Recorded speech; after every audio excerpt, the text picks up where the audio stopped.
반갑습니다. 이슈 땅꾼 강성모입니다. 광복절입니다, 여러분.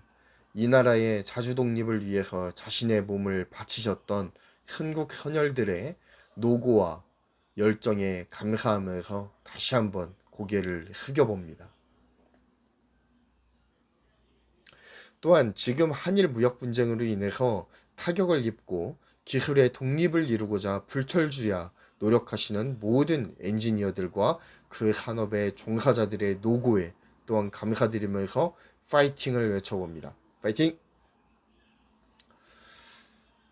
정말 그 길의 날이 빨리 오기를 바라봅니다. 물론 바로 옆 나라라서 아주 의존도가 없을 순 없지만 그래도 많은 부분에서 그 길이 이루어지기를 간절히 바라보면서 오늘의 영상을 시작합니다. 연일 한일 무역전쟁으로 나라 안팎이 매우 시끄럽죠. 어제는 한국도 일본을 백색 국가에서 배제시켜 버렸습니다. 점점 한일 무역전쟁이 점입 가경이 되는 형국이 되는 것 같습니다. 물론 광복절 경축사에서 대통령께서 노골적이거나 아니면 강한 그 발언들을 지양하시고 협력 관계를 강조하시는 그러한 담화를 내주셔서 조금이나마 긴장이 완화되는데 도움이 됐을 것이라 생각을 합니다. 그렇지만 말뿐이었습니다. 아직 행동으로 옮겨진 것은 아무것도 없죠. 정말 일본이 그 대통령의 담화를 듣고 좀 반응을 해서 대화의 자리로 나올 수 있었으면 좋겠습니다. 어찌됐든 이러한 격화되는 무역전쟁의 상황에서 엊그제 삼성전자가 매우 큰 일을 저질렀죠. 삼성전자가 일 저질렀다고 하니까 뭔가 나쁜 일에 또 이렇게 엮인 것이 아니냐라는 걱정을 하실 수도 있겠는데요. 전혀 그런 것이 아닙니다. 정말로 바람직한 큰 일을 냈죠. 바로 1억 800만 화소를 구현한 모바일 이미지 센서 아이소셀 브라이트 HMX를 공개한 것입니다. 개발 성공만 해도 대단한 것인데 삼성은 이달 말 내로 이 아이소셀 브라이트 HMX에 대한 양산에 돌입하겠다라고 밝혀서 역시 양산전자라고 하는 찬사를 듣고 있는 중입니다. 양산전자 대단하네요. 삼성전자가 1억 800만 화소의 이미지 센서를 구현한 것이 화제가 되는 이유는 무엇일까요? 일단은 모바일 이미지 센서에서 1억 화소 이상을 구현한 것은 세계 최초입니다. 대단하죠? 당연히 주목을 받을 수밖에 없는 업적이죠. 또 한 가지 주목이 되는 이유는 삼성전자가 이번 연초에 밝혔던 반도체 비전 2030과 맞물려 돌아가고 있기 때문입니다. 메모리 반도체 분야에서는 줄곧 그러니까 약 20여 년간 세계 1등을 한 번도 놓친 적이 없는 회사가 바로 삼성이에요. 메모리 반도체에 한해서 말입니다. 그렇지만 비메모리 반도체 분야에서는 의외로 힘을 쓰지 못했던 것이 또한 삼성의 다른 모습입니다. 동전의 이면과도 같은 것이죠. 메모리의 절대 강자가 비메모리에서는 힘을 쓰지 못하는 이런 일들이 일어났었죠. 그런데 2019년 초 삼성이 삼성비전 2030을 주창하면서 비메모리 분야에서도 2030년까지 세계 1등을 차지하겠다라고 하는 원대한 포부를 밝혔죠. 그리고 그와 함께 133조 원을 투자하겠다라고 전격 발표하기에 이르릅니다. 그렇게 공언을 한 이후에 가장 공을 들인 두 가지 분야가 있습니다. 그중 하나는 자동차용 반도체입니다. 자동차용 반도체는 확장성이 매우 크죠. 왜냐하면 지금 자율주행차라든지 그런 스마트 이슈들이 차 안에서 굉장히 많이 있기 때문에 차 안에 들어가는 반도체의 수요가 굉장히 증가하고 있는 추세입니다. 그런데 이 분야의 절대 강자가 아직 없는 상황이에요. 그렇기 때문에 여기는 무주공산이기 때문에 삼성이 잘만 하면은 세계 1위를 무난하게 차지할 수 있는 역량과 기술이 됩니다. 충분히 가능하죠. 또 다른 하나가 바로 이미지 센서 분야입니다. 이미지 센서는 4차 산업혁명과 매우 깊은 관계를 가집니다. 4차 산업혁명이 주요 키워드로 떠오르고 그 핵심으로 AI, 즉 인공지능이 떠오르기 시작했습니다. 그러면서 센서들의 중요성이 굉장히 많이 부각되기 시작하는데요. 이미지 센서 또한 이 4차 산업과 연계되어서 4차 산업혁명과 연계되어서 매우 중요한 부품으로 부각되기 시작합니다. 이미지 센서는 사실 1980년대에 그 팩시밀리가 대중화되면서 각광받기 시작한 산업이에요. 그러면서 팩시밀리에서 출발해서 복사기로 그 역량을 키우죠. 그리고 이러한 산업의 구조 속에서 2000년대에 디지털 카메라가 상용화되기 시작하면서 굉장히 빠른 속도로 확장해 나갑니다.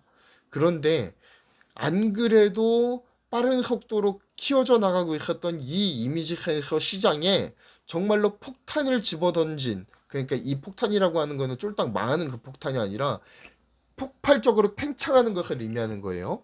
그러니까 이 폭발적인 팽창을 일으킨 사건이 등장하는데 바로 2009년도 아이폰의 출시입니다.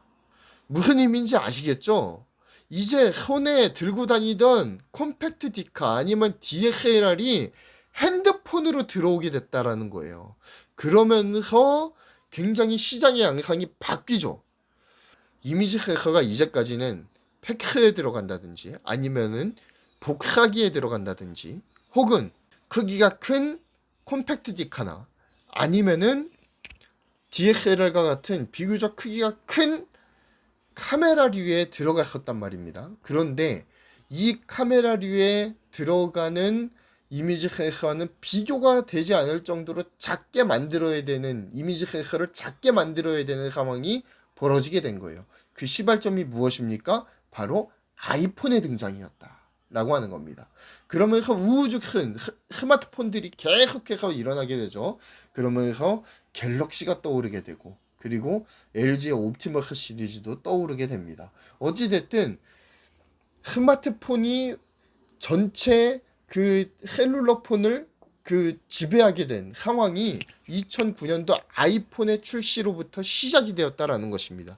그러면서 소형화된 이미지 센서가 굉장히 부각을 받게 되는 것이죠. 그런데 사람들은 덩치가 큰 DSLR이나 아니면 컴팩트 디카 대신에 휴대폰에 장착된 카메라를 사용하기 시작했습니다. 전화기로 인터넷을 하다가 예쁜 경치나 맛있는 음식 등 사진기를 부르는 상황이 펼쳐지면 사람들은 여지없이 핸드폰에 내장된 카메라 어플을 실행시키고 바로 사진을 찍어서 자신의 SNS에 공유하는 것이 마치 삶의 루틴처럼 정착이 되어버렸어요. 하나의 문화로서 자리 잡아버린 것이죠. 그러면서 이 이미지 센서 시장은 폭발적으로 성장하게 됩니다. 이전에는 카메라에 탑재되었던 제한된 시장이 이제는 손안의 카메라인 스마트폰 카메라로 문화가 이전되면서 그 시장 규모가 매우 폭발적으로 성장하게 되는 것이죠. 이제 이미지 센서는 4차 산업혁명과 연계되어서 다시 한번 도약의 기지개를 켜고 있습니다. 이젠 이미지 센서가 단순히 DSLR이나 미러리스 카메라나 아니면 스마트폰 카메라 내에만 탑재되지 않는다라는 사실이에요. IoT와 연계된 수많은 카메라들이 출시되고 있는 상황입니다. 또한 최근 각광을 받고 있는 스마트 자동차에도 수많은 카메라들이 등장하고 있어요. 후방 카메라, 전방 카메라 이외에도 사각지대를 밝히는 카메라 등 자동차가 4차 산업혁명과 만나면서 차 안에 탑재되는 카메라의 수량 또한 기하급수적으로 증가하기 시작합니다. 즉 이미지 센서 시장은 앞으로 폭발적으로 늘어났으면 늘어났지 줄어들 거리가 없는 그야말로 노다지예요. 노다지. 그리고 이 노다지의 절대 강자가 바로 일본의 소니였습니다. 소니는 전체 이미지 센서 점유율 51%를 차지하는 이미지 센서계의 절대 강자예요. 삼성전자가 메모리 반도체에서는 거의 신의 경지에 이르렀다라고 할 수 있겠지만 이미지 센서 분야에서는 소니에 가려져 있었어요. 약 17%에서 18% 정도의 점유율을 가지는 2위입니다. 격차가 상당하죠. 아무리 양산의 삼성이라고 하지만 소니의 기술력과 점유율 그리고 선도 업체에 대한 프리미엄은 좀처럼 가져오지 못하고 있었습니다. 그런데 이번에 6,400만 원의 이미지 센서를 양산해서 샤오미 휴대폰에 탑재하기 시작하는 것을 그 출발점으로 해서 소니의 아성에 도전하고 있는 상황이죠. 그리고 그 방점이 찍혔습니다. 스마트폰 카메라 세계 최초로 아까 말씀드린 대로 1억 800만 화소의 이미지 센서 개발에 성공을 했죠. 그것도 모자라서 8월부터 이 최신 이미지 센서를 양산하겠다라고 공언해 버렸습니다. 소니의 이미지 센서는 현재 4,800만 화소에서 멈춰 있는 상태입니다. 하지만 삼성은 이미 그 벽을 깨버린 지 오래이죠.